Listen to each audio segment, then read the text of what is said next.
Most welcome all of you dear students. आप सभी लोगों का स्वागत है आपके अपने यूट्यूब चैनल टीचर सर पर। कक्षा 10 के विद्यार्थी यदि आप हैं और होम साइंस को लेकर परेशान हैं कि क्या आपके टेस्ट में आने वाला है, तो ये सेशन आपका है। 2024-25 का देखिए ये टेस्ट का पेपर एडिशंस, और यहाँ से हाफ ईयरली में भी आप लोग को बहुत सारे जो होंगे हेल्प मिलेंगे। तो वीडियो को बिना स्किप किए हुए पूरा देखिएगा। और बहुत ही मोस्ट इंपॉर्टेंट ये सेशन है गृह विज्ञान का, कक्षा 10 के। मुख्य रूप से देखा जाए तो बालिकाओं का विषय होता है। देखिए दोस्तों, प्रश्न क्या है आप लोगों को पूछा गया, इन प्रश्नों को तैयार कर लीजिएगा और इन प्रश्नों को मैं आप सभी लोगों को खुद हल कराऊंगा, इसके लिए आप निश्चिंत रहिएगा। पहला देखिए प्रश्न क्या है, बजट बनाने से पहले क्या आवश्यक होता है। ठीक है ना। देखिए आय और व्यय का ज्ञान होना बहुत जरूरी होता है। दूसरा देखिए क्या, बजट में कितने प्रतिशत बचत अवश्य करनी चाहिए। मुख्य रूप से देखा जाए तो देखिए यहाँ पर 15% का जो होता है इसमें प्रावधान होता है। बजट में लचीलेपन से क्या तात्पर्य है, बैंक एक कैसी संस्था है। देखिए बैंक के बारे में बात हो अगर, तो बैंक को जानते ही हैं आप सभी लोग कि ये एक वित्तीय संस्था होती है। कैसी संस्था होती है, वित्तीय संस्था होती है। जीवन बीमा के लाभ आप लोग भलीभांति जानते हैं, जीवन के साथ भी जीवन के बाद भी। चेक बुक और पासबुक में अंतर के बारे में बात करना है। देखिए अभी मैं यहाँ पर आप लोग को ले चल रहा हूँ मुख्य रूप से, देखिए इन सभी पर मैं आपके साथ डिस्कस करूंगा। मैं आप लोग को ले चल रहा हूँ बहुविकल्पी प्रश्नों की श्रृंखला पर। चलिए आइए इनको देखते हैं। प्रश्न संख्या 7 का देखिए बहुविकल्पी प्रश्न है, पारिवारिक बजट बनाने के लिए सबसे पहले आवश्यक क्या होता है। देखिए दोस्तों, सबसे महत्वपूर्ण अगर देखा जाए तो आय व्यय का पूर्वानुमान।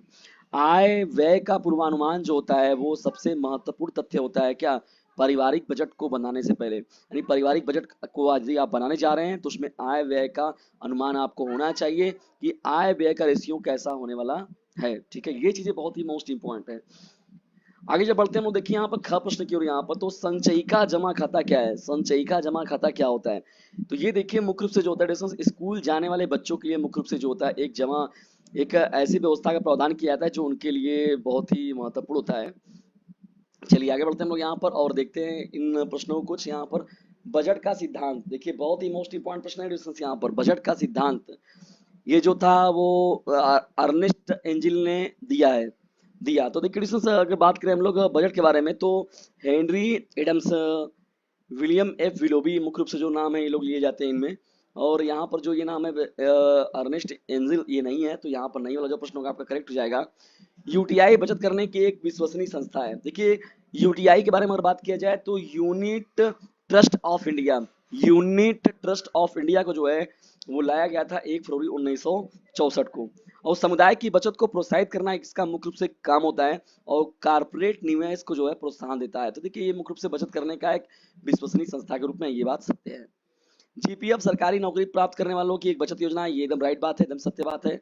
किसान विकास पत्र में जमा की गई धनराशि 8 वर्ष 4 माह में जो होता है वो दुगुना हो जाता है। देखिए यहाँ पर अगर बात करें हम लोग तो ये बात भी एकदम सत्य है आपका। यानी 100 महीने के समय में क्या होता है, ये जो होता है वो धनराशि दुगुनी हो जाती है। यानी तो 100 महीने का मतलब है 8 वर्ष 12 माह, 12 वाटे 96 हो गया, और 4 जब जोड़ेंगे आप तो ये आपका हो जाएगा 100। ठीक है, सही जोड़े मिलाइए। देखिए भोजन पर व्यय की प्रतिशत मध्यम वर्ग के लिए, देखिए वस्त्र पर व्यय का प्रतिशत उच्च वर्ग के लिए, घर पर व्यय का प्रतिशत निम्न वर्ग के लिए। ये देखिए आप लोग का प्रश्न से यहाँ पर एक प्रश्न दिया गया आप लोग को, और जीवन बीमा की विभिन्न पॉलिसी चित्र द्वारा समझाइए। ठीक है, तो ये प्रश्न था आप लोग का रेसेंस, और मोस्ट इंपॉर्टेंट था, और इसे जबरदस्त तरीके से आप लोग तैयार करिए। और याद रखिएगा, अभी नहीं तो कभी नहीं। और इसे फटाक से अपने क्लासमेट पर कर दीजिए शेयर, क्योंकि एग्जामिनेशन अब आ रहा है आप सभी लोगों के नियत।